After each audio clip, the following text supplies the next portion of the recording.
10시간, 가까운 시카고도 뭐 6시간, 6시간인가?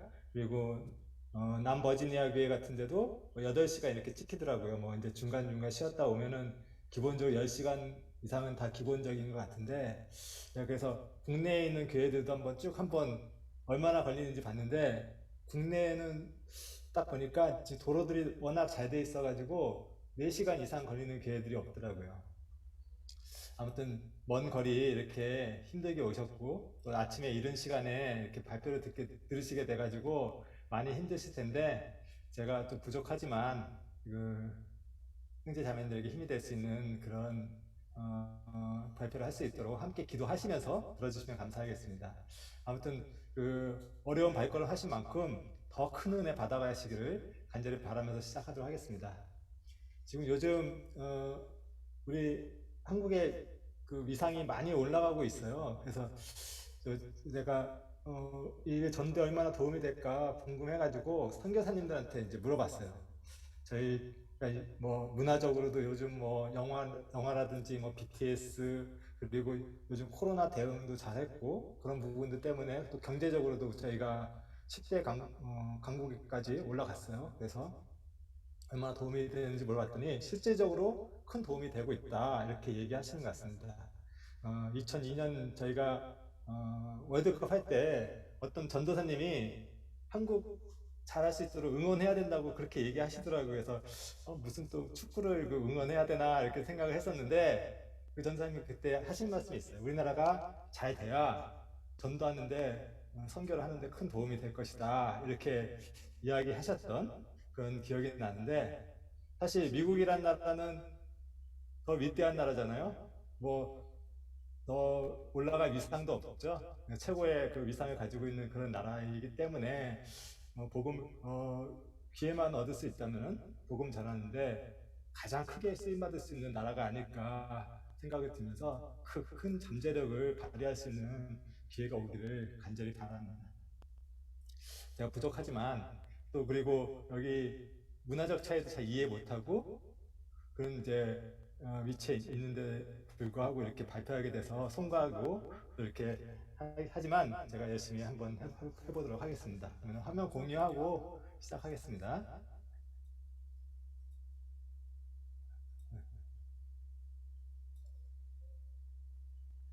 혹시 저희 화면에 공유가 돼 있나요?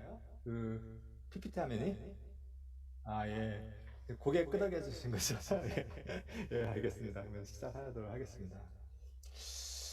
이제 오늘 이제 발표를 하게 되는데, 일단은 순서 세 가지 이야기를 좀 해보려고 하고 있습니다. 그래서 먼저 우리에게 맡겨진 그 미디어에 대해서 한번, 미디어가 무엇이고 그 미디어가 어떤 영향력을 가지고 있는지에 대해서 한번 생각해보는 시간을 먼저 갖고, 두 번째는 미디어의 관점에서 선교에 대한 이야기를 좀 해보려고 합니다. 그리고 마지막으로 미디어 선교부에서, 서울중앙교회 미디어 선교부에서 하고 있는 일 몇 가지 함께 생각하는 시간 갖도록 하겠습니다. 그러면 첫 번째 시간으로 미디어에 대해서 한번 몇 가지 이야기 해보도록 하겠습니다. 이 사진이 무슨 사진인지 지금 질문을 해도 대답하실 소리가 안 들리니까 제가 그냥 얘기하겠습니다. 예, 이 사진은 명절의 교통체증 사진입니다. 지금 사실 국내도 도로가 워낙 잘 돼 있어서 옛날같이 이렇게 막히는 거는 거의 없어요. 그래서 지금 뭐 명절에도 아무리 멀어도 뭐 8시간 이상 걸리는 경우는 거의 없었는데, 제가 옛날에 시골에 간 경우가 있었는데 그때 한 14시, 저는 원래 서울 출신이라 시골에 갈 일이 거의 없었는데 문상을 갔는데, 문상 갔다가 올라오는 길에 14시간 걸려서 서울까지 올라왔던 기억이 있어요. 이게 교통체증, 명절 때 교통체증에서 톨게이트에서 이렇게 차들이 서서 아예 사람들 다 내려서 이렇게 보고 내려서 있을 정도로 굉장히 체증이 심한 그런 모습을 저희가 볼 수가 있는데요. 이렇게 길이 많이 막히는 이런 명절 때도 빨리 가는 사람도 있었어요. 빨리 그 길을 빠르게 갈 수 있는 사람들이 있었는데, 그 사람들은 어떤 사람들이냐면은 아마추어 무선 통신 동호회, 이제 소위 말해서 햄이라 그러죠. 햄. 그 사람들이 이제 서로 무전을 하는 거예요. 예를 들어서 뭐 수원, 여기 일본 국도로 가고 있는데 일본 국도는 안 막히네. 뭐 아니면 일본 국도에서 30번 국도로 빠지면 괜찮을 것 같아요. 서로 이제 무선 주파수를 그 명제 때만 사용하는 그 주파수를 이제 어느 정도 정해놓고 자기들끼리 이제 통신을 해가면서 그 길을 막히는 길을 뚫고 빨리 가는, 다른 사람들은 뭐 10시간씩 걸리는 길을 이 사람들은 한 6시간 만에 뭐 간다든지 이런 것들을 하는데, 미디어를 활용하면 막히는 길도 뚫을 수 있다, 이런 것들을 볼 수 있는 그런 어떤 에피소드고요. 예. 이 사진 누군지 다 아시죠? 예. 미국의 44대 대통령을 했던 오바마인가요? 오바마입니다. 예. 사실 이 사람이 대통령이 될 수 없는, 되어야 하는 이유보다 될 수 없는 이유를 찾기가 더 쉽잖아요. 근데 미국 현지 사정을 잘 몰라서 제가 생각하는 대로 이제 말씀드릴게요. 일단 이 사람이 흑인 출신이잖아요. 근데 특별히 아프리카 출신의 케냐, 아버지가 이제 케냐 사람이고, 또 그 아버지가 무슬림이에요.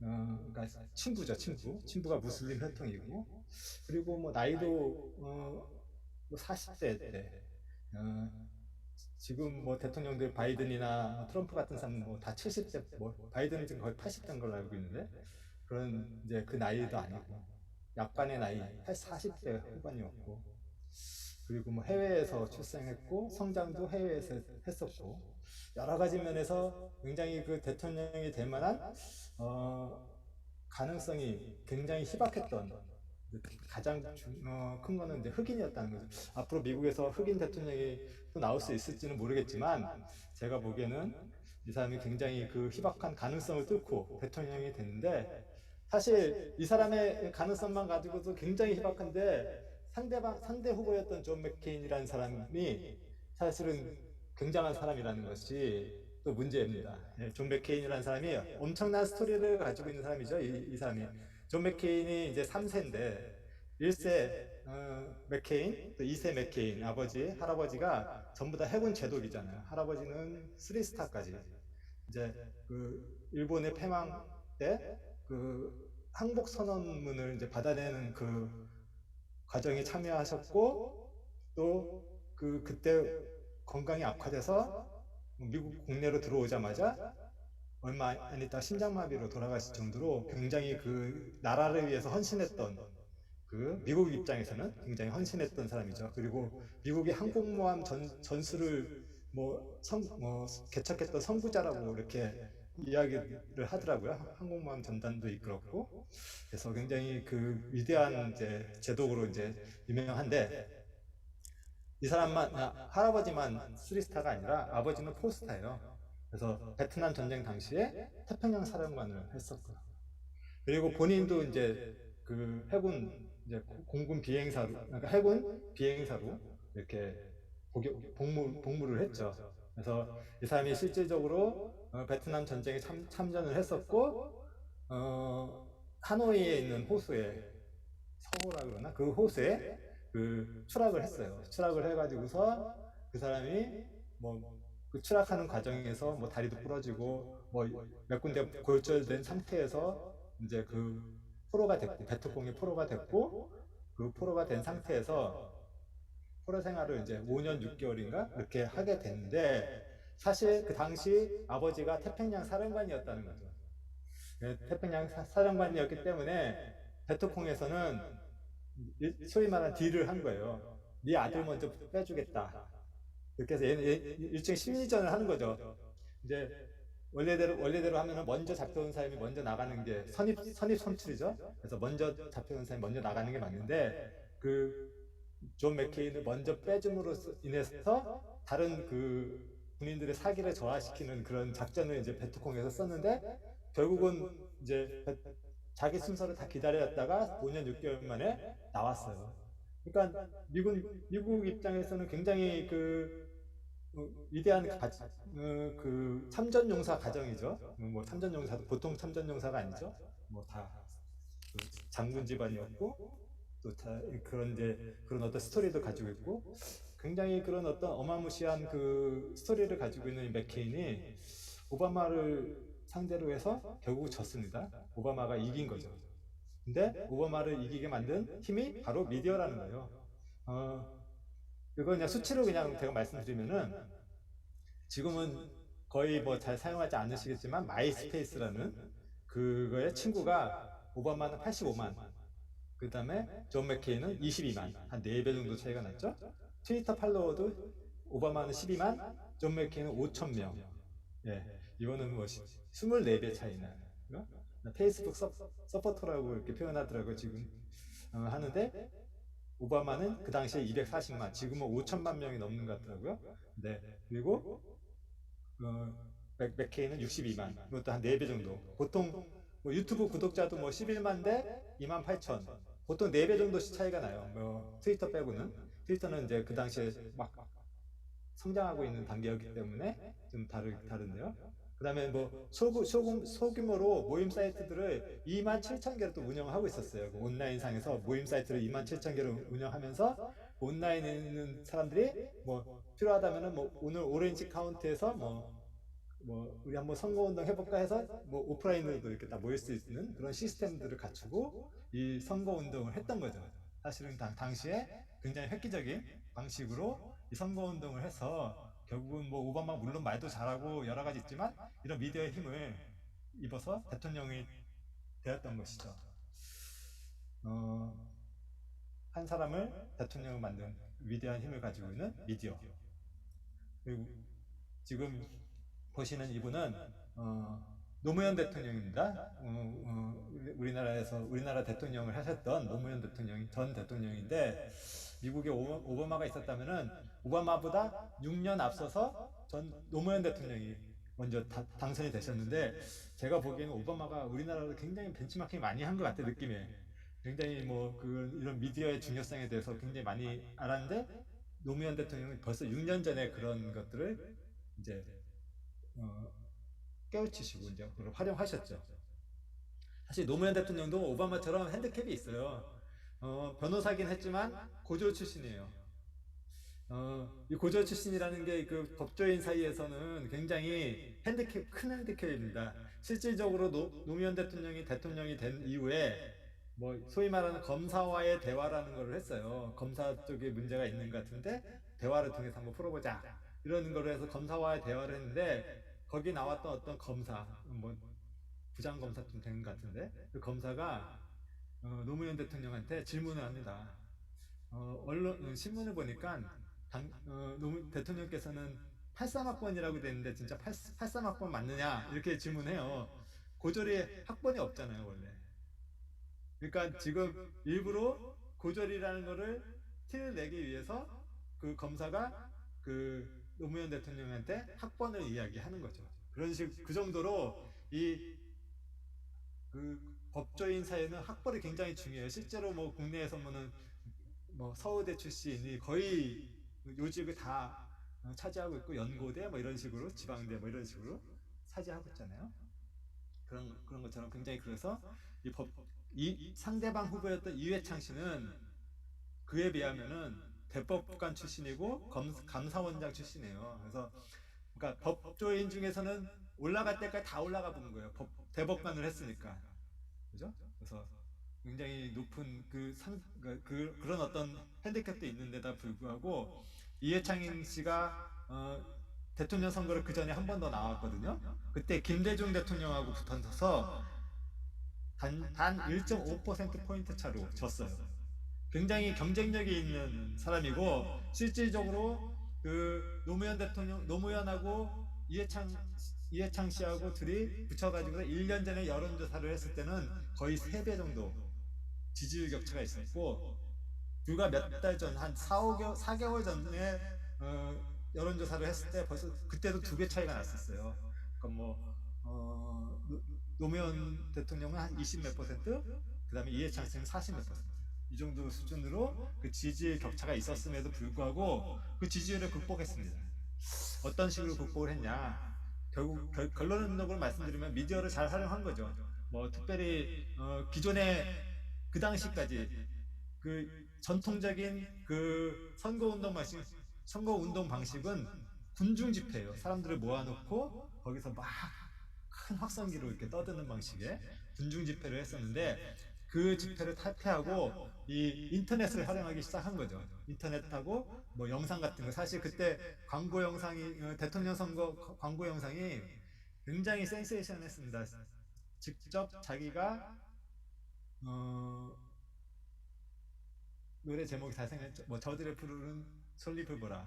그 노래를 직접 기타 치면서 부르는 그 영상을 대통령 선거 광고 영상으로 쓴 거예요. 그 정도로 굉장히 감성을 건드리는 그런 영상을 활용했고, 제일 중요한 거는 뭐냐면은 노사모라는 인터넷 카페 조직이 있었어요. 노무현을 사랑하는 사람들의 모임. 그래서 이 인터넷 카페를 최초로 선거운동에 활용했던 사람이 바로 이 노무현이라는 사람입니다. 결국 이 미디어가 그 노무현이라는 사람을 대통령을 만든 것이 바로 미디어라는 것이죠. 근데 대통령이 된 건 좋았는데 그 기성 미디어들이 굉장히 위기감을 느꼈던 것 같아요. 그래서 대통령이 된 이후로 아주 그냥 계속 공격적으로 이제 하는 겁니다. 기성 미디어가 어떤 식으로 공격적으로 하냐? 어, 일종의 장난을 치는 겁니다. 어떻게 하냐면은 예를 들어서 서울대학교의 노무현 대통령이 그 선거를 연설하러 갔어요. 그래서 60분 동안 이제 연설을 하는데 55분 동안 서울대학교가 최고다, 뭐 좋다, 뭐 이런 얘기 다 했는데 마지막 5분 동안 그래도 내가 5분 동안은 여러분들을 위해서 약간 쓴소리를 해야겠다 했는데 기사에는 정작 그 5분 한 얘기만 나오는 식으로 장난을 막 치는 겁니다.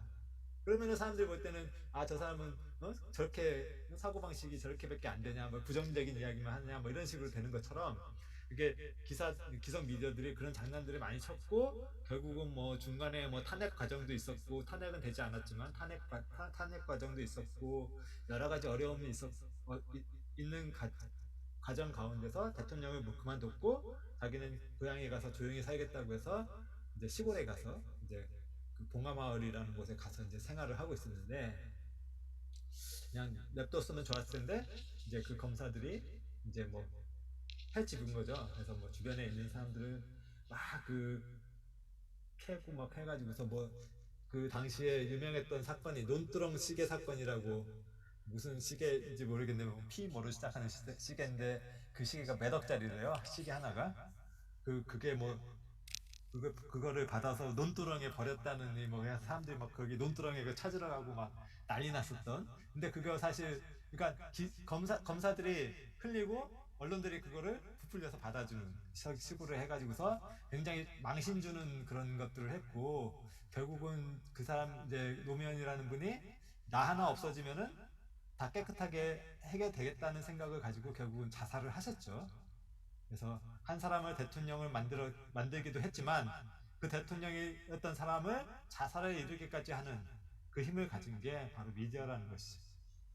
그래서 오늘 지금까지 이렇게 이야기했던 이런 세 가지 에피소드 같은 경우는 그 미디어의 영향력에 대한 아주 작은 에피소드입니다. 뭐 이렇게 미디어가 이렇게 이런 것들은 작은 겁니다. 대통령 만들고 이런 것은 굉장히 작은 일인데 이제 지금 이 미디어에 의해서 인류가 살아가는 방식이 완전히 계속 변화되어 오는 그런 과정들에 대해서 오늘 좀 이야기를 하려고 하고 있습니다.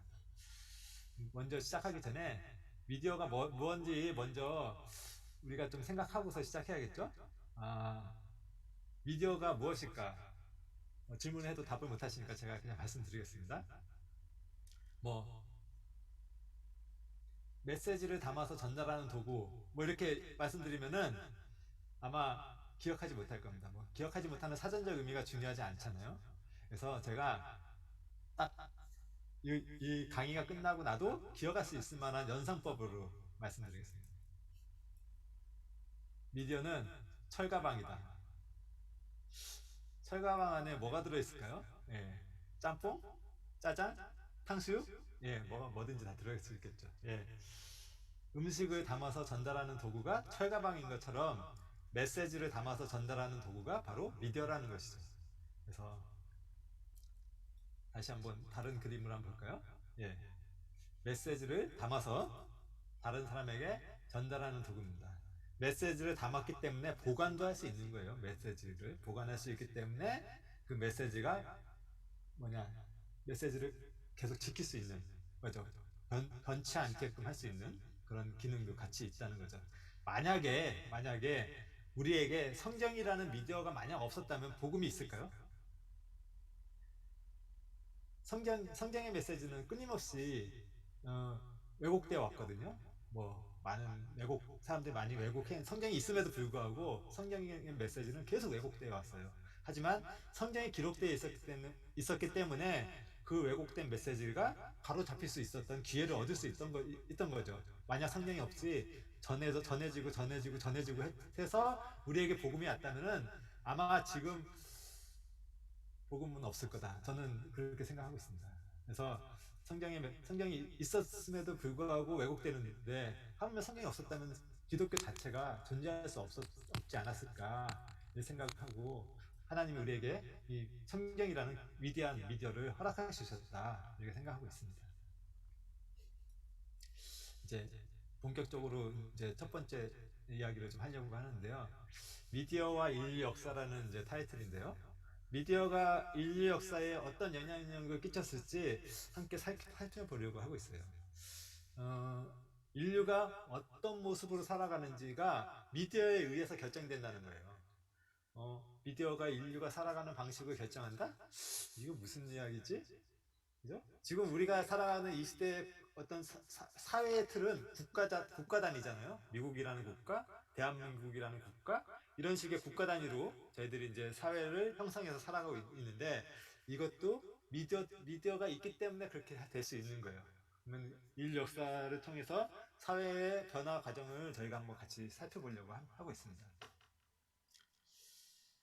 그래서 사회라는 걸 먼저 저희가 조금 이제 살펴봐야 되는데 사회라는 거를 그냥 간단하게 말씀드리면은 뭐 사전적으로 얘기하면 되게 뭐 세 줄, 네 줄 되더라고요. 뭐 그것도 짧게 해서 세 줄, 네 줄인데 제가 그냥 간단하게 한 줄로 요약하면은 같은 가치관을 공유하는 집단. 같은 가치관을 공유하는 집단. 근데 같은 가치관을 가지려면은 같은 메시지를 공유해야 돼요. 같은 이야기를 들어야만 같은 가치관을 가질 수 있는 거잖아요. 뭐 쉽게 얘기하면은 우리가 가장 쉽게 이해할 수 있는 거는 교회가 일종의 사회 집단인 거죠. 우리는 성경에 기록된 메시지를 같이 공유하고 있기 때문에 교회라는 울타리, 교회라는 사회 안에서 함께 집단을 이루면서 살아갈 수 있는 것이죠. 그래서 이 사회라는 것, 그러니까 같은 메시지를 공유함으로써 같은 가치관을 가진 사람들의 집단을 사회다 이렇게 이해하시면 되는데 사회가 어떤 식으로 변화되어 왔는지를 한번 우리들이 한번 같이 살펴보는 시간을 통해서 미디어가 이렇게 큰 영향력이 있구나 하는 것들을 깨달아가는 그런 시간 가졌으면 좋겠습니다. 네, 그래서 그러니까 미디어의 발전 과정을 한번 처음에는 미디어 없이 그냥 대화를 통해서 커뮤니케이션을 메시지를 전달했겠죠. 예. 근데 이렇게 이 대화를 통해서 얘기하는 거는 한계가 있습니다. 어떤 한계가 있냐면은 사실 사람이 대화하는 내용들은 한 다리만 건너가도 말이 왜곡돼요. 왜냐면은 사람 자기가 이해한 걸 바탕으로 다시 전달하게 돼 있어요. 그죠? 예를 들어서 제가 뭐 이런 예를 한번 들어볼게요. 우리 교회 근처에 롯데 시네마라는 극장이 실제로 있습니다. 예, 그 롯데 시네마라는 극장에서 어떤 형제하고 자매하고 같이 영화를 보러 간 거 아닙니다. 그냥 우연히 영화를 봤는데 나오는 길에 어떤 자매님이 그 모습을 본 거예요. 이 형제와 자매는 뭐 그냥 서로 다 몰라요. 서로 영화 봤는지도 모르고 그냥 나갔는데 그 자매가 어떤 다른 사람한테 이렇게 얘기하죠. 어? A 형제하고 B 자매하고 사귀는 것 같아. 소개받았나 봐. 뭐 이렇게 얘기해요. 근데 그걸 전해 들은 다른 어떤 자매는 그거를 또 그 다른 사람한테 전달할 때는 사귀면은 뭐 언제 결혼하나? 결혼할 것 같아. 또 조금 몇 번 지나고 나면 결혼했어가 되고 나중에는 뭐 애가 있다더라 뭐 이런 얘기까지 될 수 있는 거죠. 뭐 결혼까지 했고 뭐 이제 그런 이야기가 되는 것처럼 사람이라는 거는 건너면 건널수록 말이라는 거는 건너면 건널수록 왜곡될 수밖에 없어요. 이해를 통해서 전달되기 때문에 자기 머릿속에서 어, 어떤 과정을 거쳐요. 뭔가 다시 만들어가는 그런 과정들이 있기 때문에 왜곡될 수밖에 없습니다. 그래서 이 미디어는 직접 들은 사람들끼리만 같은 메시지를 갖는 것이지 전해 들은 사람들은 다른 메시지를 가질 가능성이 크다는 거죠. 이런 시대가 있었고 그 이후에는 직접 쓰는 문서 미디어 시대, 그리고 이제 찍어내는 인쇄 미디어 시대, 그리고 전기 미디어, TV를 대표적으로 얘기할 수 있는 그 전기 미디어 시대, 그다음에 인터넷 미디어 시대까지 이렇게 5개 단계로 제가 설명을 드리겠습니다. 이 각각의 단계마다 사회는 어떤 식으로 변화되어 왔는지를 함께 살펴보는 그런 시간을 갖도록 하겠습니다. 자, 이제 미디어가 없는 커뮤니케이션, 미디어가 없이 커뮤니케이션을 했던 시대는 어떤 식의 어떤 사회적 틀거리를 가지고 살아가는지 한번 생각해 보도록 하겠습니다. 아무래도 아까 말씀드린 것처럼 직접 들어야만 같은 메시지를 공유했다고 인정할 수 있다고 했기 때문에 그 메시지, 그러니까 미디어 없이 그러니까 같은 메시지를 가지고 있는 사람들이 한정될 수밖에 없어요. 메시지를 멀리까지 또 그 메시지가 같이 공유하기가 어렵기 때문에 이 당시에는 아마 부족 사회로 이제 생활을 했습니다. 그래서 부족 사회로밖에 이 부족 사회의 한계를 벗어날 수 없는 것이죠. 직접 들어야만 그 가치관을 공유할 수 있기 때문에, 우리 팀이라는 그 가치관을 공유할 수 있기 때문에 이때는 부족 사회로 이제 사회의 틀이 형성될 수밖에 없었던 것이죠. 다음에 이제 문서 미디어가 나오기 시작합니다. 이제 이거는 이제 직접 사람이 적어서 만들어내는 문서 미디어를 말씀드리는데요. 이때는 이제 그러니까 기록이 돼 있기 때문에 메시지를 여러 사람이 조금 공유할 수 있겠죠. 하지만 이때는 조금 이 미디어에 한계가 있어요. 무슨 한계가 있냐면 일단 비쌉니다. 굉장히 이제 귀한 재료들이죠. 양피지라든지, 그리고 파피루스라든지, 굉장히 귀하게 만들어지는 그런 재료이고, 또 직접 써야 돼. 그렇기 때문에 똑같은 메시지를 여러 개를 만들어낼 수가 없다는 그런 한계가 있습니다. 실제로 이제 그 당시에 이 메시지가, 이 미디어가 비싸다는 것을 성경을 통해서도 저희가 조금 유추할 수가 있습니다. 이제 저희 잘 아시겠지만 바울이 병이 있죠, 병. 여러 가지 병이 있었을 텐데 그 중에 가장 이제 많이 알려진 병이 안질. 그러니까 눈에 병이 있었어요. 눈에 병이 있어서 이제 아무래도 그 잘 안 들리는 사람은 말을 크게 합니다. 아시죠? 왜 귀가 잘 안 들리니까 자기가 말을 못해서 크게 하는 게 아니라 귀가 안 들리는 사람은 자기 목소리가 안 들리니까 자기 목소리 들으려고 크게 하는 거예요. 그러니까 눈이 나쁜 사람은 글씨를 크게 쓰는 거예요.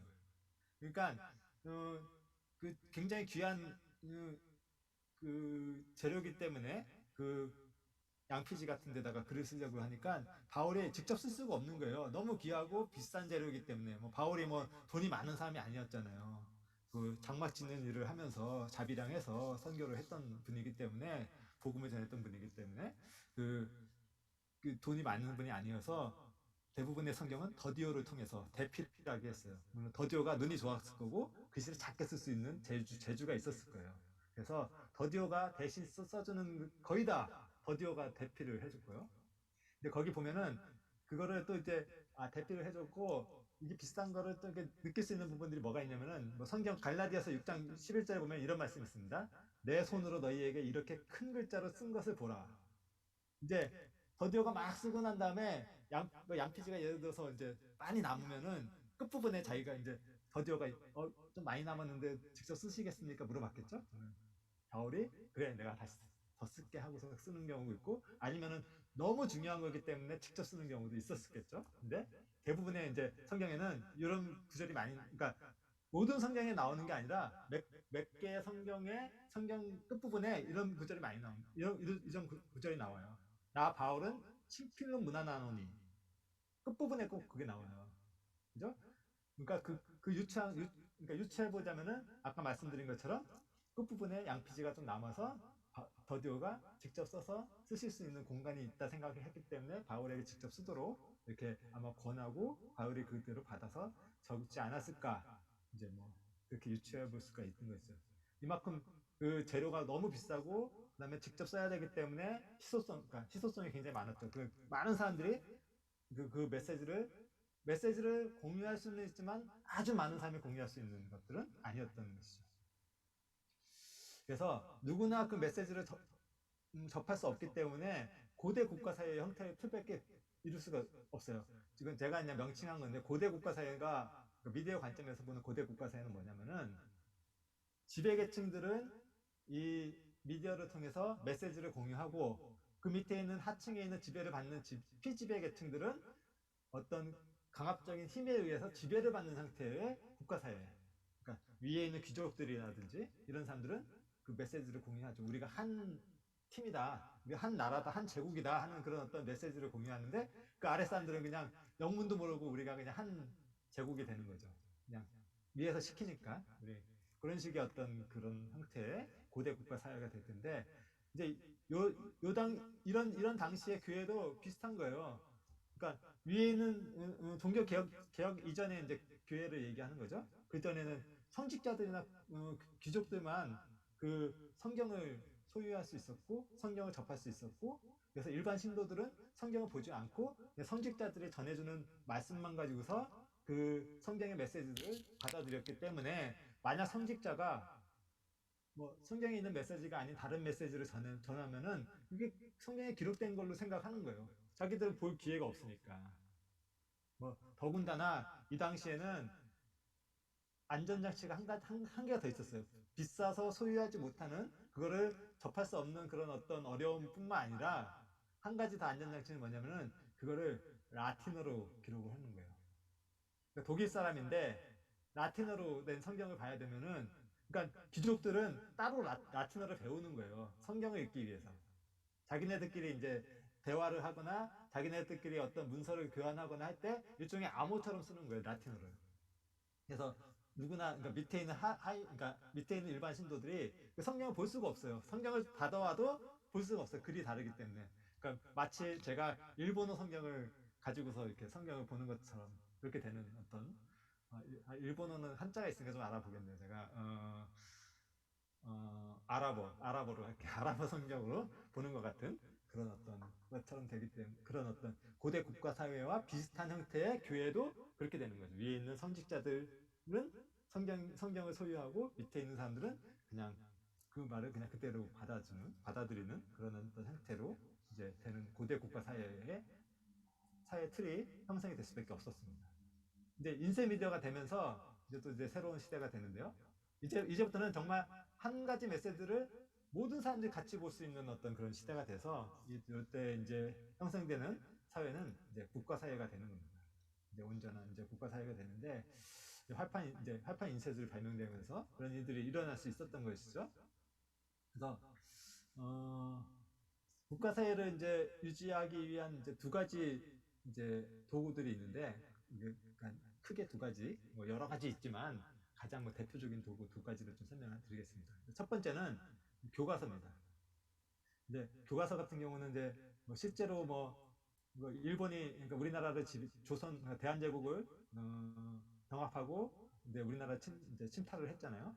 그때도 이제 그러니까 학교에서 일본어를 가르치고 이제 그런 식의 어떤 교과서를 통해서 이제 그 식민 그러니까 그 그러니까 우리도 일본의 그러니까 백성이다 하는 것들을 이제 심어주려고 굉장히 노력했었고 이제 그거는 이제 제가 잘 모르는 이야기고 제가 이제 아는 이야기를 좀 해보자면은 제가 좀 연식이 좀 돼가지고서 옛날에 이제 좀 오래전에 이제 초등학교 뭐 중학교 고등학교 나왔는데 당시에는 이제 지금은 그러니까 뭐 아, 교과서가 그냥 일반 뭐 출판사에서도 계속 다 나와요. 뭐 교학사라든지 뭐 동아 출판사 뭐 무슨 출판사 표준 뭐 이런 데 다 나오거든요.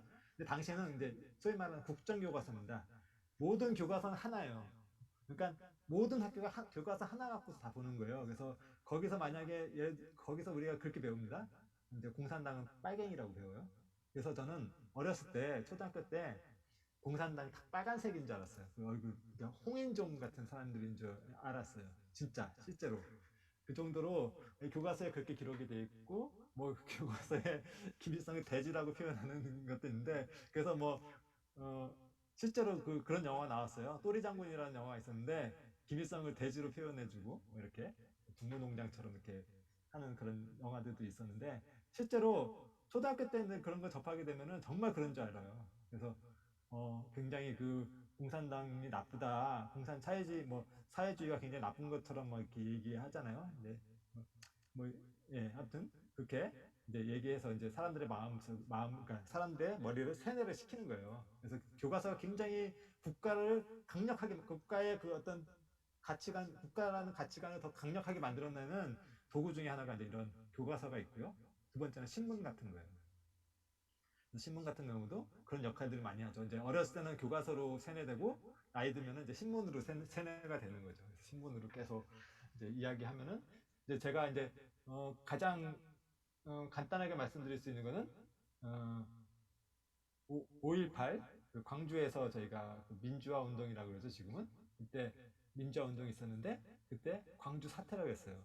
광주 사태란 얘기는 누군가가 어떤 어, 나쁜 의도를 가지고서 뭔가 일종의 역모를 꾸민 어떤 그런 모양새가 되는 사태를 하는데 그 당시에는 사태라 그랬고 실제로 이제 신문이나 이런 데 나오는 내용들이 북한에서 뭐 다 내려와서 뭐 그 뭐냐 그런 어떤 거기를 광주를 혼란스럽게 만들고 이제 그렇게 했다라는 내용의 것들을 접하면서 다 욕했어요.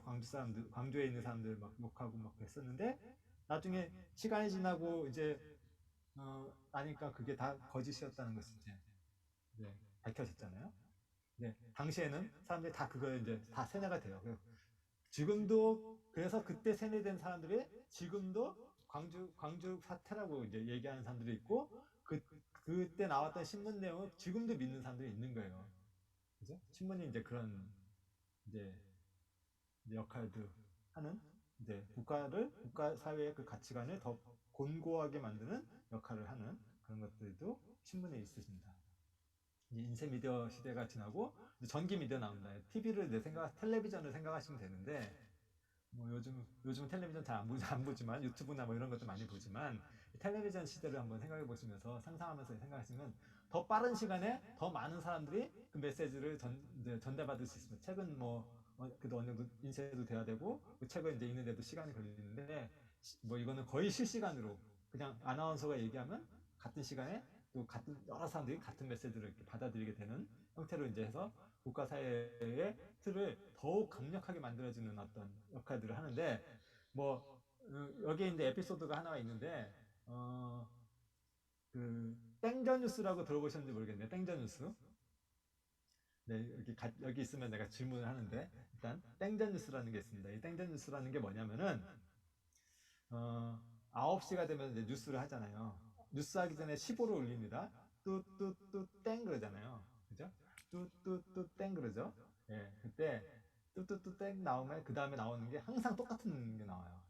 뚜뚜뚜 그러니까 이게 전두환 대통령이 있을 때니까 뚜뚜뚜 땡 전두환 대통령께서는 오늘 어디에 가셨습니다. 뚜뚜뚜 땡 전두환 대통령께서 오늘 누구를 만나셨습니다. 그래서 이런 식으로 9시 뉴스 그러니까 뉴스가 되면은 첫 번째 꼭지가 무조건 전두환 대통령에 대한 이야기가 나오는 거예요. 그래서 사람들을 이렇게 계속 전두환 대통령이 사실은 일종의 소위 말하는 어떤 컴플렉스가 있어요. 그러니까 자기가 전두환 대통령이 어떻게 대통령 되는지 일단은 그러니까 어떻게 대통령이 되냐면은 그 전에 박정희 대통령이 계셨고 그 박정희 대통령이 총 맞아 죽었잖아요. 총 맞아 죽어서 사실은 총 맞아 죽으면은 그 다음에 뭐 부통령도 있었고, 그다음 체규하라는 부통령도 있었고, 그다음에 군대에서는 뭐 국방부 장관도 있고, 그다음에 참모총장도 있고, 다 이렇게 그 서열에 있잖아요. 서열대로 이렇게 해가지고 하면 되는데 그 한참 밑에 있는 사람이 전두환이었어요. 그러니까 참모총장은 별이 4개고 전두환은 별이 2개였어요. 별이 2개짜리가 가서 참모총장을 가두고 자기가 이제 그 계엄사령관 위치를 취한 거죠. 그러니까 일종의 소위 말하면 구테타예요, 사실은.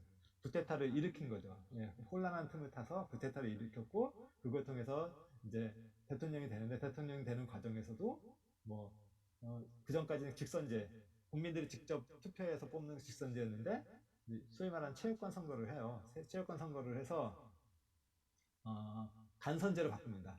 그러니까 대의원을 뽑고 그 대의원이 투표하는 방식으로 해서 왔는데 사실은 5천만 명을 포섭하기는 어렵지만 대의원 3천 명 포섭하기는 쉽거든요.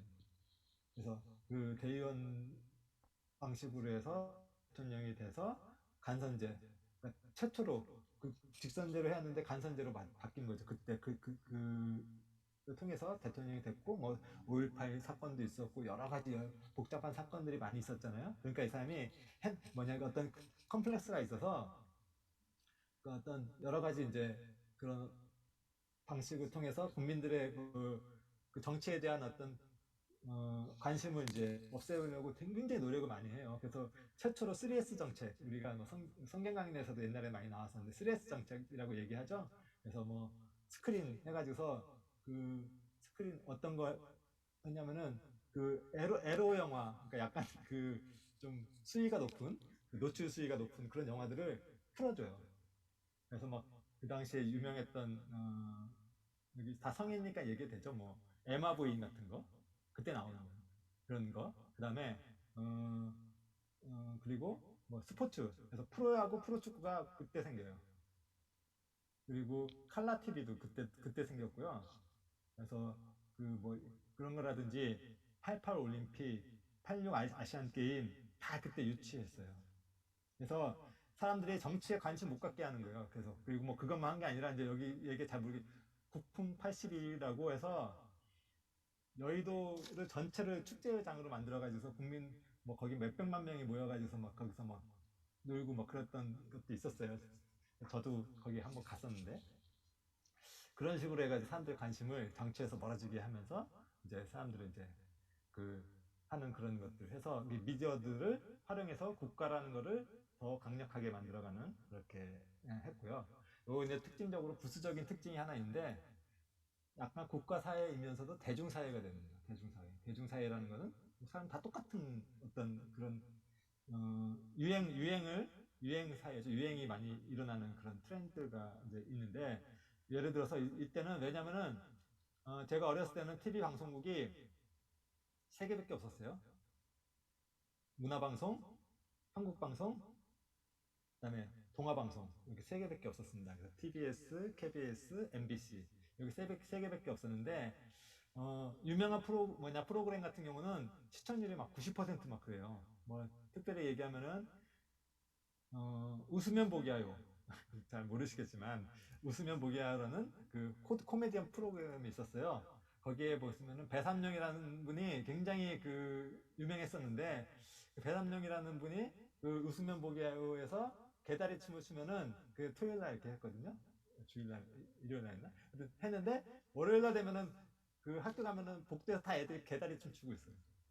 막 그런 식의 굉장히 그 똑같이 사람들이 다 똑같이 되고 또 남진 나오나 굉장히 유명했죠 그 사람들이. 그래서 소쇼쇼라는 그 TV 프로그램 이거 확실히 토요일 날 했는데 토요일 날 이제 쇼쇼쇼라는 그 프로그램을 하면은 그때 남진 씨가 나팔 바지를 입고 왔어요.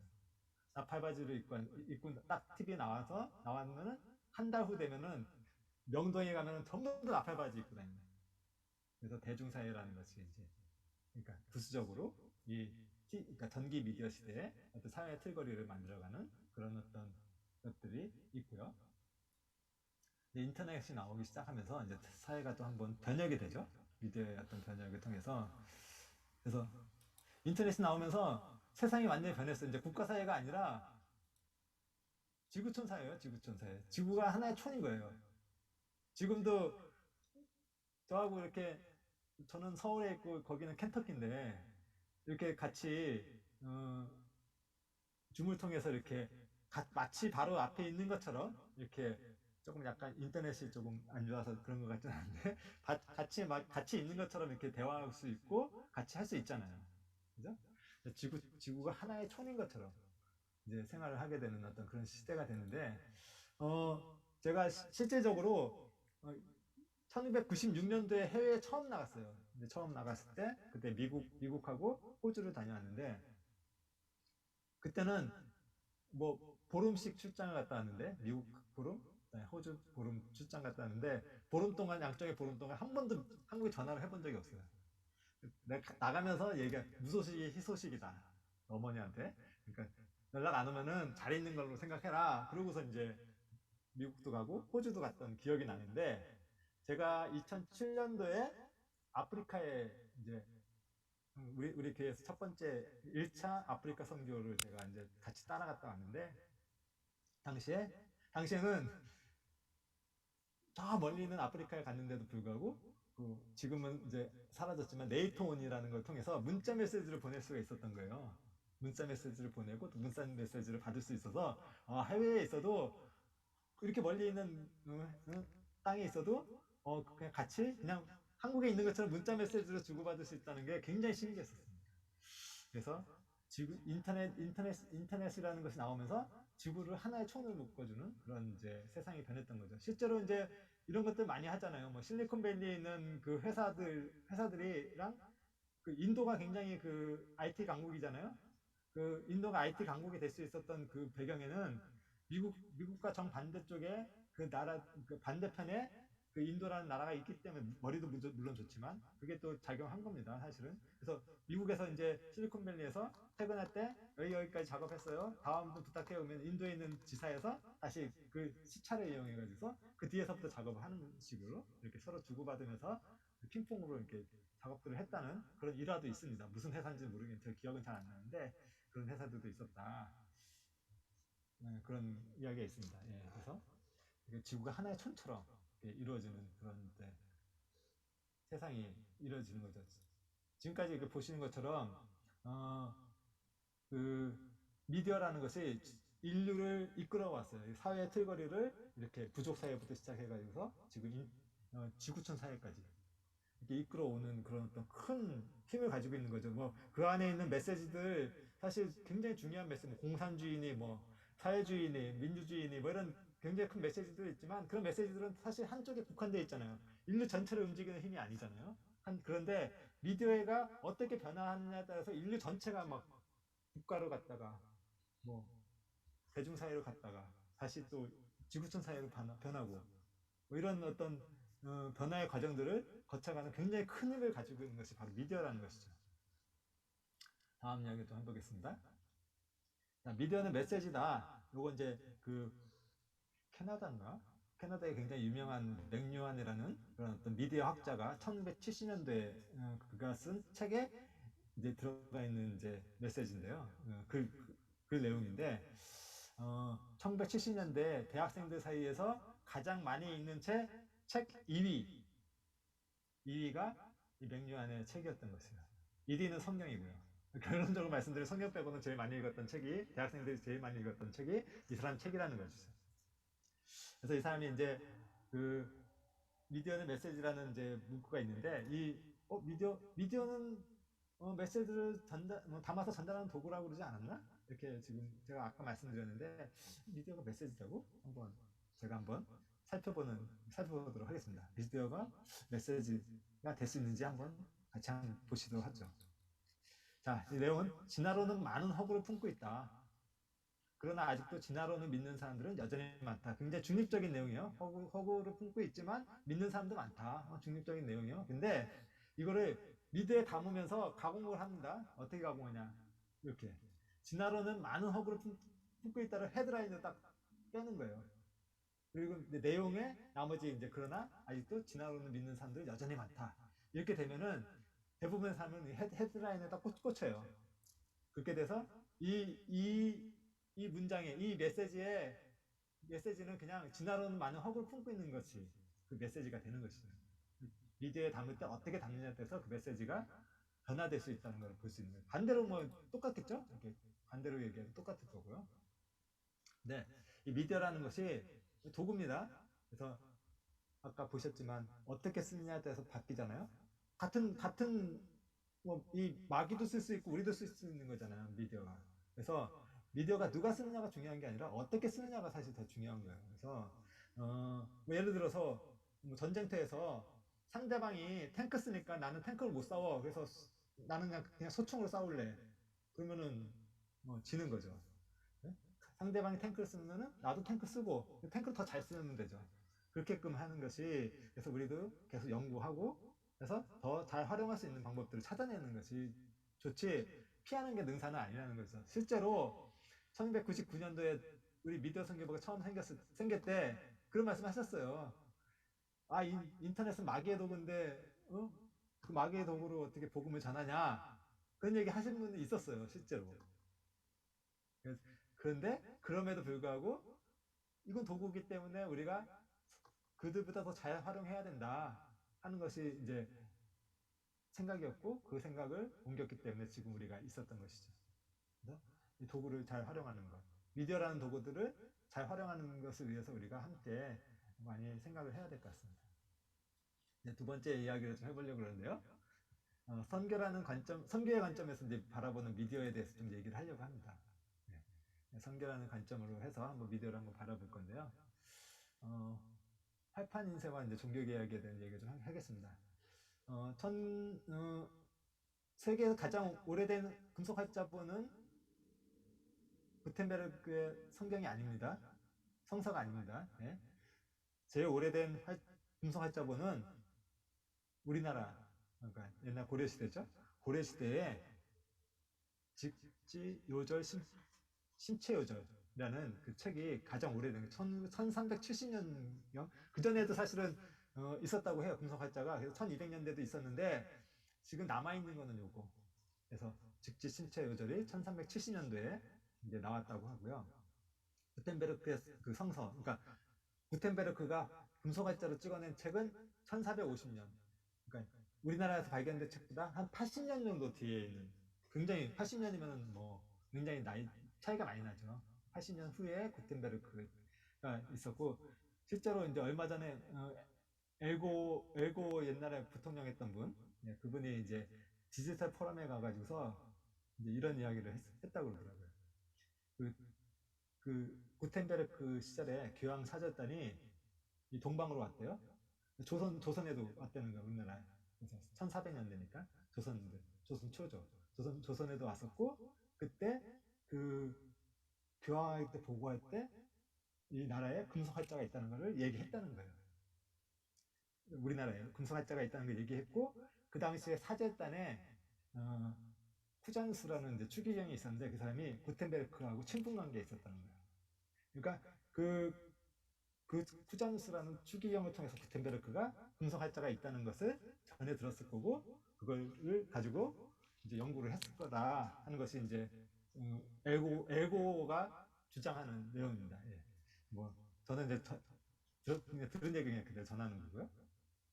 그래서 이제 금속활자가 먼저 1450년경에 이렇게 만들어졌고, 마틴 루터는 1483년생입니다. 그래서 금속활자가 만들어진 뒤로, 그러니까 구텐베르크의 금속활자, 그러니까 활판 인쇄술이 그러니까 발명된 뒤로 그 뒤로 30년 후에 태어난 거죠. 뭐 실제로 이제 종교 개혁이 이루어진 시기는 그 뒤겠죠. 뭐 해서 최소한 60년, 6, 70년 정도 후가 될 거로 이제 생각이 되는데요. 다 아시다시피 이제 그 마틴 루터의 종교개혁 과정들이 아시잖아요. 마틴 루터가 그러니까 부교, 그러니까 천주교에서 잘못 가르치고 있는 내용들을 비판을 했고, 그 비판하는 내용 때문에 마틴 루터가 이제 소위 말하는 종교 재판은 아니고 무슨 국회 같은 데 가가지고서 이제 청문회를 받은 거예요. 청문회 받았고, 청문회 끝에 결론적으로 뭐 여러 가지 이야기들이 있지만 그런 일종의 종교 재판이죠. 있지만 그 끝에는 내용은 뭐냐면은 이 루터를 죽이는 사람은 죄가 되지 않는다. 그를 상하게 하거나 죽이는 사람은 죄가 없다 하는 내용으로 결론을 내렸고, 그 사람 이제 마틴 루터를 쫓아냈죠. 그러면 마틴 루터는 죽은 목숨이죠. 안 그래도 죽이고 싶은 사람들이 많을 텐데 그렇게 해서 내보내면은 죽은 목숨인데, 이제 마틴 루터가 이제 그 독일의 어떤 지역으로 이제 숨어서 이제 생활하면서 그가 이제 나중에 했던 것들이 뭐 어떤 일이냐면은 그 아까 말씀드린 것처럼 라틴어로 되어 있는 성경, 그러니까 그 성경은 그러니까 사람들이 그러니까 일반 신도들이 성경을 못 읽기 때문에 이런 일이 일어난다. 그 루터는 그렇게 생각을 했고, 그러면은 모든 사람들이 읽을 수 있는 성경을 만들어야 된다는 생각을 한 거예요. 그래서 그 라틴어로 되어 있는 성경을 독일어로 번역을 했어요. 그래서 그 독일어로 번역을 했고 그 독일어로 번역된 것들을 그 책을 활판 인쇄술을 통해서 사람들에게 배포가 됐고 그때서야 성경의 내용을 본 사람들이 자기들 속았다는 걸 알면서 이제 신교가 나오는 것이죠. 그래서 만약에 활판 인쇄술이 이전에 미리 준비되어 있지 않았다면은 마틴 루터가 뭐 독일어로 번역을 해도 그거를 다시 옮겨 적으면은 얼마나 많은 사람이 보겠어요. 몇몇 사람들은 볼지 모르지만 여러 사람이 볼 수 없잖아요. 근데 그게 활판 인쇄술이 미리 준비되어 있었기 때문에 종교개혁이 성공적으로 이루어질 수 있었던 것이죠. 만약 없었다면 그냥 에피소드로 끝났을 사건이었을 겁니다. 하나님은 미리 준비해 놓으신 것, 활판 인쇄술을 미리 준비해 주신 것입니다.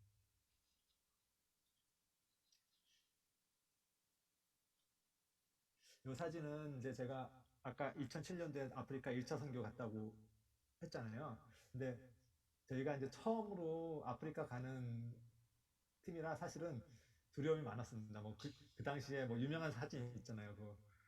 뭐 굶어 죽어가는데 옆에 독수리가 이렇게 구경하고 있는 죽기 기다리고 있는 그런 사진 막 있고 막 굶어 죽어가는 막 사람들 막 굶어 죽어가는 애기들이 막 쌓여 있고 막 이런 사진들 막 있었는데 아프리카에 대한 정보가 전혀 없으니까 사실 조금 네, 두려움도 있었죠. 저희는 정말 그 그런 어떤 어려움들도 각오하고 이제 간다 하고 갔지만 그 당시 오수일 목사님이 그 당시 카메룬에 부탁을 하신 거예요. 우리가 가는데 우리 선교를 계속 이렇게 하려면은 첫 번째 선교가 굉장히 중요하다. 만약 첫 번째 선교에서 무슨 사고가 나거나 하면은 우리가 더 이상 복음을 전할 수 없다. 그래서 첫째도 안전, 둘째도 안전, 셋째도 안전이다. 그래서 안전한 숙소를 구해달라 이렇게 얘기하셨어요. 그래서 카메룬에 이제 안전한 숙소를 이제 그 사람들이 이제 수배를 했겠죠. 했는데 가장 안전한 숙소를 구해준 거예요. 갔더니 이렇게 한 이 담이 한 4m에서 5m 정도 되는 담이에요. 뭐 건물 아마 2, 3층 높이 그 정도 되는 담이 쭉 눌러 있고 사방에 모퉁이마다 이렇게 감시탑이 서 있더라고요. 사람들이 그래서 거기서 이제 사람들이 지켜봐요. 그런 식으로 되는 그런 숙소를 구해준 거예요. 그래서 나중에 들어가서 이제 또 봤는데 이게 뭐 하는 숙소냐 땅에서 딱 물어봤더니 여기가 뭐 어떤 데냐면은 위클리프 선교회에서 운영하는 어, 무슨 교육단체예요. 교육기관이에요. 위클리프 선교회는 뭐 하는 데냐면 성경을 번역하는 그런 단체거든요. 위클리프라는 사람이 성경을 번역했다는 이유로 나중에 죽어서 그 뼈를 꺼내가지고 다시 이제 화형 처하는 그런 죽은 사람을 꺼내서 다시 화형을 했잖아요. 그 정도로 해서 그 성경 번역에 굉장히 선구적인 역할을 한 사람 중에 한 명인데 그 사람 이름을 이제 따서 위클리프 성경이라는 게 있고 그 성경을 번역하는 일들을 하는데 이 성경 하나 번역하려면은 25년 정도 걸린대. 25년. 그래서 조건이 있대요. 15년 동안 살아야 돼. 그 나라에서 직접 살아야만 성경을 번역할 수 있는 자격이 주어지고 5년 동안 번역하고 다시 5년 동안 그 번역된 거를 고칠 수 있는 그런 어떤 시간을 준다 그래요. 그래서 성경 하나 번역하는데 25년 걸리고 요 당시에 갈 때는 15년으로 줄었다 그러더라고요. 왜냐하면 워낙 그 연구들이 많이 진행되어 있었기 때문에 15년으로 줄었다고 했는데 그러니까 당시에는 처음 원래는 25년 걸렸다고 이렇게 얘기해요. 그래서 지금 저기 보시는 저 백인 할머니가 그 성경을 번역할 수 있는 그 사역을 하신 분이에요. 25년 동안 타지에서 생활하시면서, 그러니까 타국에서 생활하시면서 성경을 번역하셨고, 그걸 끝난 게 아니고, 이 카메룬에 있는 여기 와가지고서 그러니까 교육센터에 와가지고서 후진 양성을 위해서 거의 20년 가까이 더 지금 봉사를 하고 있는, 그래서 40 몇 년 동안 이 성경 번역을 위해서 그 사역을 하시는 그 이야기를 저희들이 들을 수 있는 기회가 있었습니다. 그래서 제가 이게 성경이라는 그 그러니까 미디어가 굉장히 중요하잖아요, 성경이. 그래서 그런 미디어를 통해서 그 일을 하시는 모습 보면서 내가 하고 있는 일이 결코 작은 일이 아니구나 하는 그 마음을 가지게 했던 그런 사건이었습니다. 그래서 굉장히 중요한 일을 하고 있고 우리가 우리에게 그 일을 맡겨주셔서 굉장히 큰 영광을 이제 우리가 얻었다 하는 그런 마음을 가질 수 있었습니다. 그래서 여기 계신 모든 분들도 그런 마음 가졌으면 좋겠다는 생각이 좀 들고요. 자, 이제 요거는 이제 두루마리 형태의 성경을 제가 표현하려고 이제 했는데, 처음에 이제 옛날의 책들은 이게 두루마리 형태로 있었어요. 이제 제가 이제 이 당시에는 두루마리 성경, 지금과 다르게 두루마리 성경을 허락하신 거는 전하는 것보다 보존하는 것이, 그러니까 복음을 지키는 것이 더 중요하다고 생각하셨을 거라는 생각이 듭니다. 하나님께서는 지키는 것이 더 중요한 시대라고 생각하셨기 때문에 두루마리 성경을 허락하셨고, 오랜 세월이 지나고 난 다음에 저희에게 이 두루마리 성경의 기록 통해서 성경이 왜곡되지 않았다는 것을 저희가 알아낼 수 있게 됐잖아요. 만약에 이것이 보존되지 않았다면은 계속 공격받았을 거예요. 사회사본이나 이런 것들 발견되지 않았기 때문에 계속 공격받았을 텐데, 하나님께서 두루마리라는 걸 통해서 이 항아리에 담아서 보존을 하셨기 때문에 지금까지 이게 보존이 됐었고, 우리들이 그걸 성경이 왜곡되지 않았다는 것을 증명할 수 있는 그런 어떤 것이 될 수 있었다고 생각이 들고요. 그럼에도 불구하고 하나님은 모든 사람이 구원받기 원하시잖아요. 그래서 그렇기 때문에 우리에게 새로운 형태의 책을 허락하십니다. 지금 우리가 쓰고 있는, 예, 요거 이제 이런 형태의 책인데, 원하는 위치를 언제든지 찾아볼 수 있도록 하는 이런 형태의 책을 코덱스 버전이라고 그러죠. 코덱스 버전의 책을 우리에게 주셨어요. 이것은 모든 사람이 구원받기 하나님 원하시기 때문에, 만약에 이 코덱스 버전의 성경이 아니라 지금도 두루마리 성경을 쓰고 있다고 상상을 한번 해보자고요. 뭐 예를 들어서 한번 생각해 볼까요? 뭐 그 교회 다니시는 분들은 두루마리 66개를 다 갖고 다녀야 되니까, 예, 다 전부 다 픽업 트럭 한 대씩은 다 있어야 될 겁니다. 뭐 우리나라 픽업 트럭 없으니까 뭐 1톤 봉고 같은 거 다 뭐 주차장에 난리가 나겠죠. 뭐 그래서 66번은 다 이제 자리까지 이제 강남까지 가지고 올라가야 돼요. 어휴, 이거 그 올리는 것도 쉽지 않을 거예요. 올라가서 그것도 펼치면 또 자리 얼마나 많이 차지하겠어요. 그러면 자연스럽게 거리두기가 돼요. 사회적 거리두기를 딱 하면서 딱 해서 이제 목사님이 오늘은 시편 50편 한번 함께 보시겠습니다. 시편, 다행이에요. 다행인 거는 시편은 제일 두꺼운 게 시편이니까. 제일 두꺼운 거 찾았어. 찾아가지고 이제 50편 찾으려고 쭉 가는데, 뭐 50편 가려면은 뭐 그냥 50편 펼치기만 하면 되는데, 말으면서 펼쳐야지 공간을 너무 많이 차지하니까, 말면서 펼치면서 말면서 쭉 해서 한 30편쯤 갔는데, 목사님 딱 아이고 10편이 아니고 이사야에, 이래가지고서 어떻게 복음을 전합니까? 전할 수가 없죠. 하나님께서는 코덱스라는 형태의 책을 허락하셨고, 원하는 위치에 언제든지 찾아볼 수 있도록 그렇게 해주셨기 때문에 지금 우리가 복음을 이렇게 전할 수 있는 거예요. 하나님은 이제는 보존이 중요한 게 아니라 전하는 것이 중요하다 이렇게 판단하셨기 때문에 우리에게 코덱스라는 버전의 책을 허락하신 것이죠. 뭐 지난번에 좀 봤던 사진들인데요.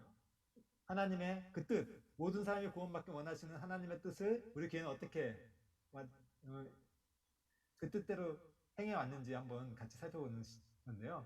1973년도 사진이잖아요. 1973년도에 은혜의 아침이라는, 그러니까 극동방송국에서 운영하는 은혜의 아침이라는 프로그램을 저희 우리 함께 복음을 전했던 교회에서 그걸 이제 진행을 했었는데, 그 당시에 뭐 그걸 통해서 많은 사람들이 구원을 받았고, 그렇게 되면서 그 일반 장로교회에서 우리 교회로 오시는 분이 많이 생겼고, 그 장로교회가 문제라고 생각을 했기 때문에 그때부터 우리를 이단이라고 공격하기 시작한 것이죠. 자기네 성도 뺏기니까 그랬던 이제 과정들이 있었는데, 아무튼 저희가 라디오를 통해서 복음을 전했던 시절도 있었습니다. 하나님께서는 라디오를 통해서 복음을 전해야 된다.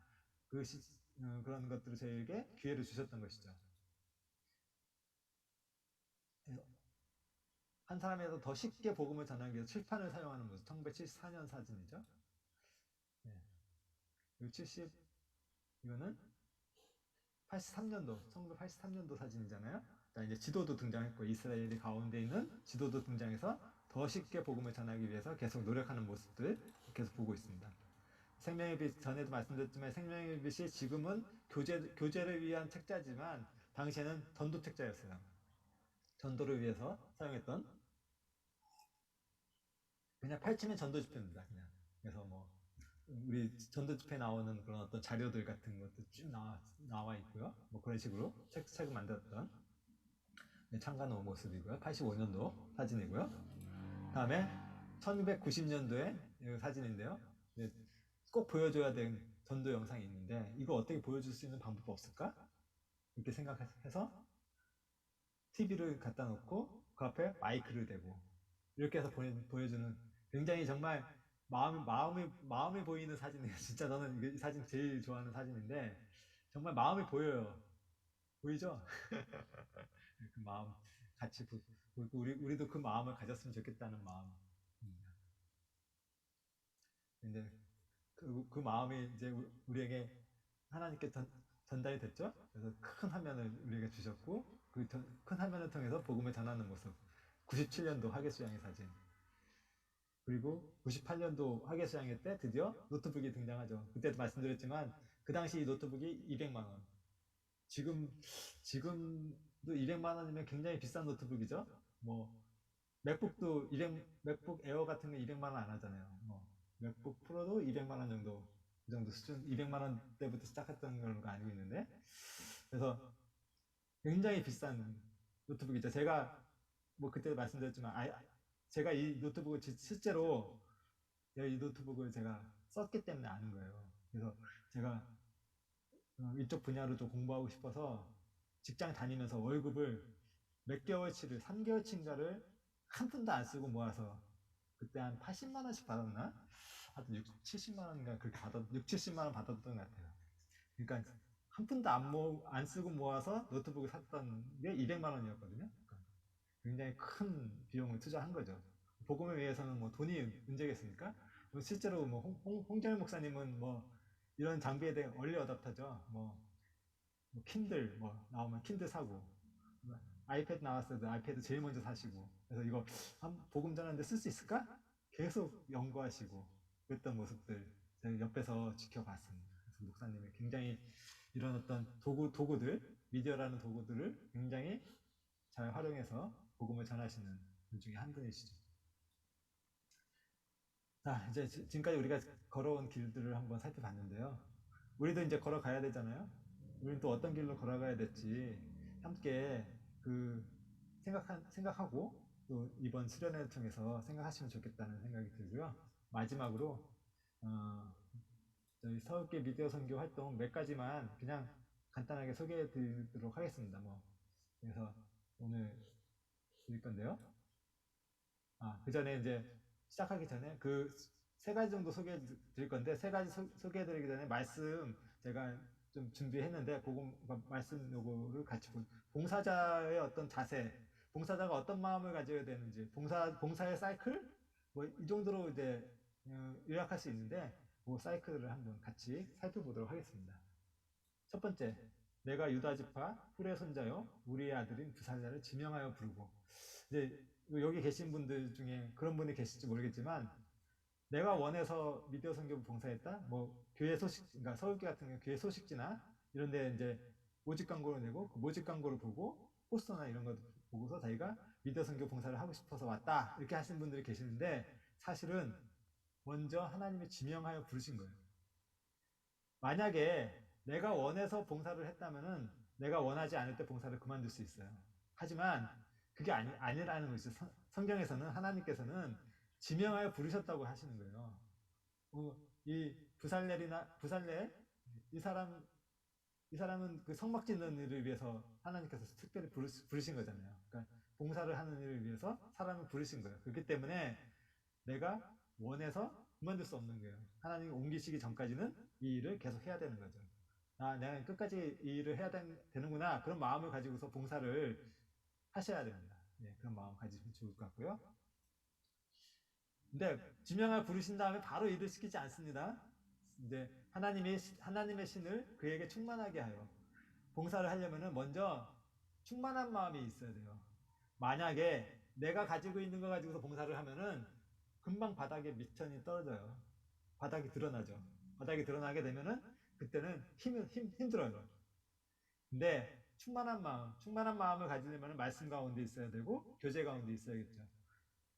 봉사를 잘 하려면 더 말씀 가운데 있어야 되고 더 교제 가운데 있어야 되는 거죠. 그래서 충만한 마음이 먼저 준비돼야 됩니다. 충만한 마음이 준비되면 바로 일을 할 수 있을까요? 성경에 그렇게 기록되어 있지 않습니다.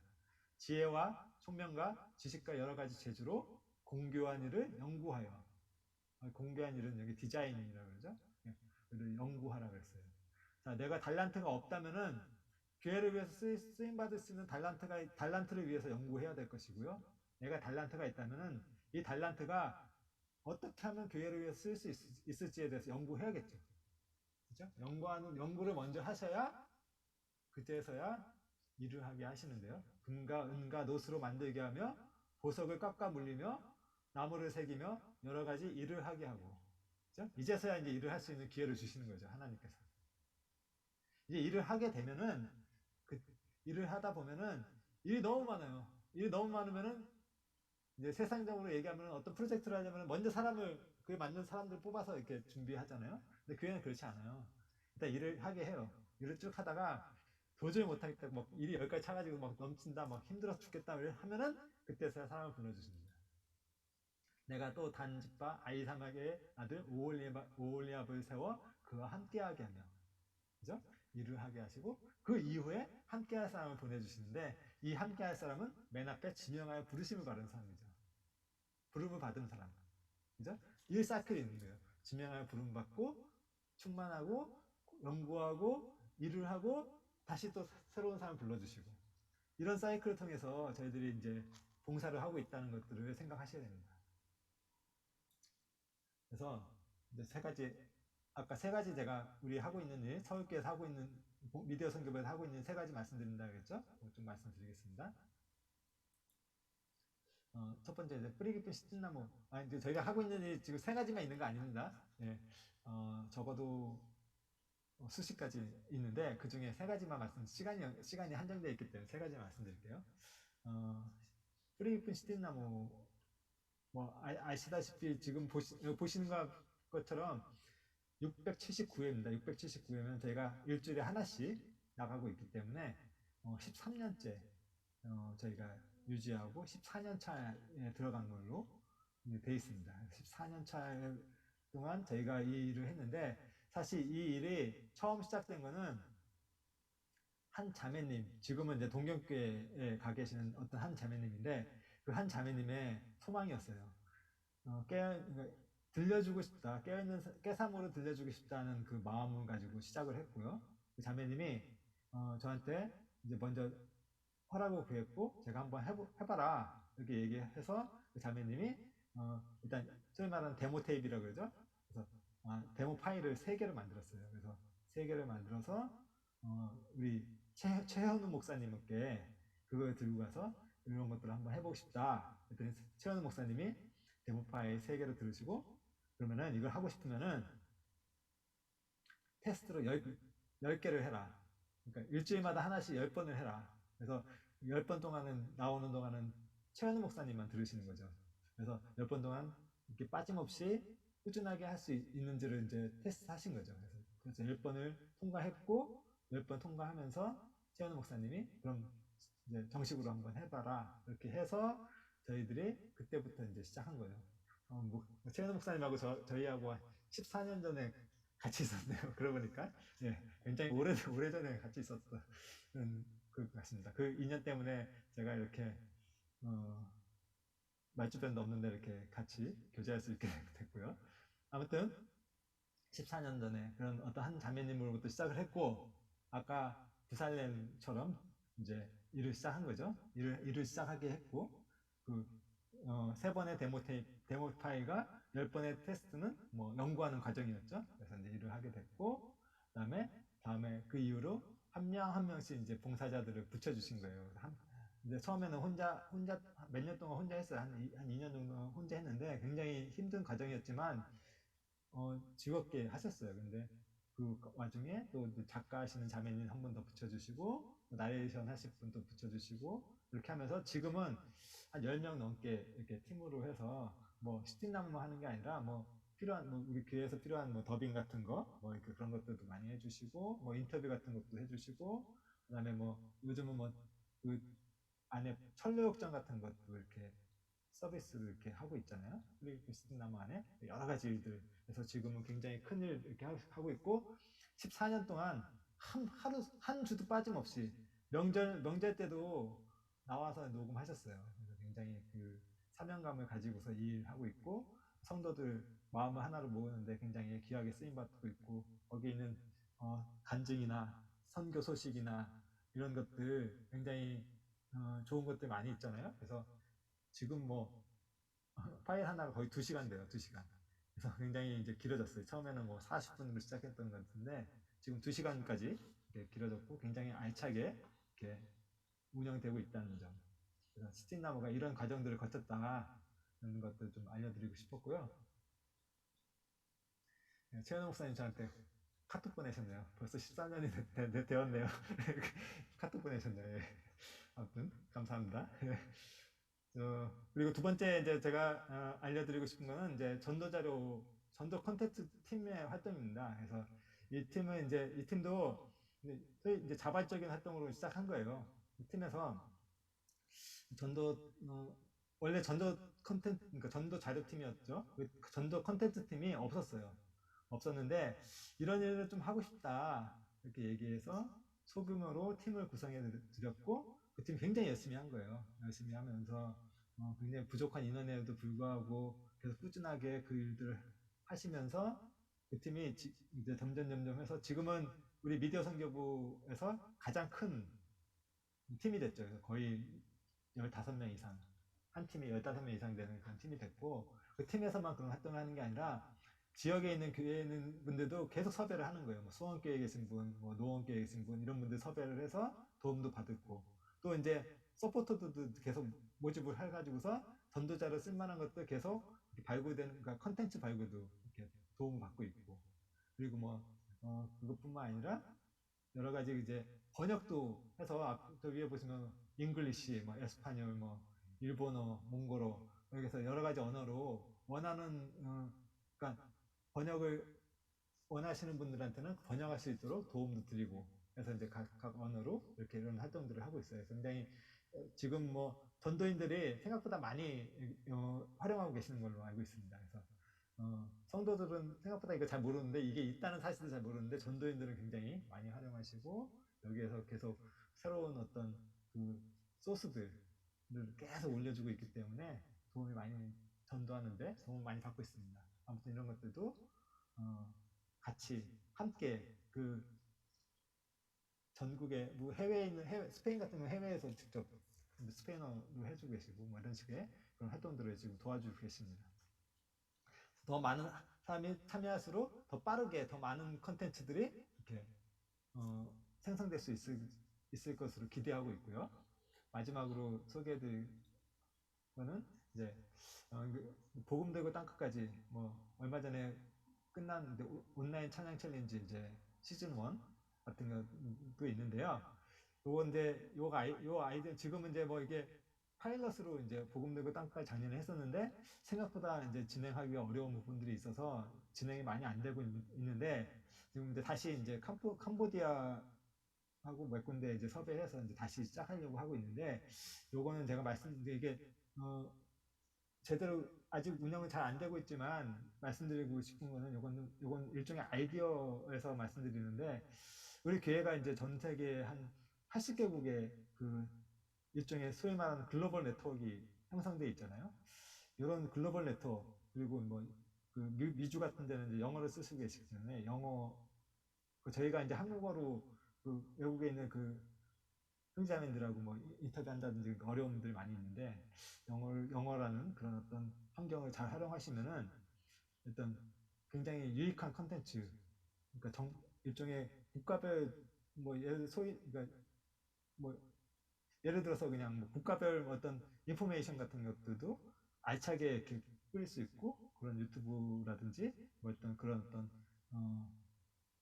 정보를 줄 수 있는 그런 사이트들을 운영한다든지 뭐 거기 안에 저희가 가지고 있는 메시지를 또 함께 담아서 전달. 사실 이제 유튜브에서 노출이 되려면은 사실 우리 채널의 그 파워를 키워야 되잖아요, 사실. 그 파워를 키우려면은 사람들이 찾는 컨텐츠들을 많이 만들어야 되는데 그 안에 뭐 성경에 있는 메시지들만 담아서 그 사람들 그 파워를 키우기 어려운데 이런 어떤 글로벌 네트워크나 이런 것들을 잘 활용하면은 어떤 좋은 방법들, 그 방법 어떤 돌파구를 만들어낼 수 있지 않을까 그런 생각이 들어서 한번 같이 살펴보는 시간을 가졌고요. 코로나 이전과 이제 이후에 미디어 선교의 위상이 많이 변화가 된 것들 아마 느끼고 계실 겁니다. 이제 서울계만 해도 벌써 변화가 좀 있습니다. 그래서 저희 그전에는 생각도 안 하셨는데 안 하고 있었는데 저희 더 넓은 장소로 보내준다. 뭐 미디어 선교부가 굉장히 코로나 있는 동안에 굉장히 큰 역할을 했다는 것들 그 인정하고 계시고 저희들에게 굉장히 힘이 되는 이제 이야기들 많이 해주시는 것들 이제 주변에서 많이 듣고 있는데요. 사실 미디어 선교가 중요하지 않았던 게 아니잖아요. 중요하지 않았던 게 아니라 중요한 것을 몰랐던 거죠. 굉장히 우리가 하고 있는 일들 굉장히 중요한 일입니다. 그 중요한 역할 꼭 기억하시고 하셔야 되고 오늘 제가 길게 이렇게 쭉 얘기했는데 뭐 다 기억하라고 제가 기대하지 않습니다. 네. 근데 우리가 하고 있는 일이 굉장히 중요한 일이구나. 우리에게 맡겨주신 미디어라는 것이 대단한 것이구나. 그 정도는 이제 기억해 주시면 감사하겠습니다. 저는 여기까지 하고 마치겠습니다. 네, 감사합니다.